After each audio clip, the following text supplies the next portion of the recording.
4.5 ஆண்டுகளாக திராவிட முன்னேற்ற கழகம் என்னவெல்லாம் வெளியில சொன்னாங்களோ எடப்பாடி பழனிசாமி தலைமையிலான ஆட்சியின் மீது எடப்பாடி உறவினர்கள் குடும்பத்தினர் மீது அது தொடர்பா எந்த நடவடிக்கையும் இல்லை.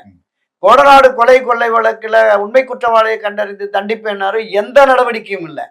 ஆக மரியாதைக்குரிய மறைந்த முன்னாள் முதலமைச்சர் செல்வி ஜெயலலிதா மிகச்சிறந்த ஆளுமை மிக்க மக்கள் செல்வாக்கு மிக்க தலைவராக இருந்த அவர் மீதே 96ல் 3 சிறப்பு நீதிமன்றங்களை போட்டு வம்பு வழக்குன்னு அவங்களையும் சிறையில் தள்ளி கிட்டத்தட்ட 10-12 அமைச்சர்கள் மீது நடவடிக்கை எடுத்தார்.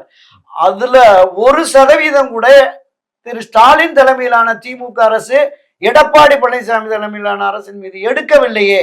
அப்ப அண்டர் டீலிங் இருக்கு அப்படிங்கிற குற்றச்சாட்டு வந்துருச்சு.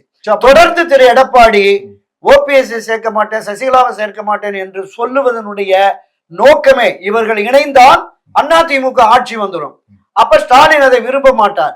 நாம கிட்ட கட்சி இருக்கட்டும், நாம எதிர்கட்சியாகவே இருப்போம், அதிமுக பொதுச் செயலாளர் நாம இருப்போம் என்கிற நிலைப்பாட்டுக்கு எடப்பாடி வந்து விட்டாரோ என்கிற சந்தேகம் அண்ணா திராவிட முன்னேற்ற கழகத்துல பயணிக்கிற பலரிடமும் இருக்கிறது.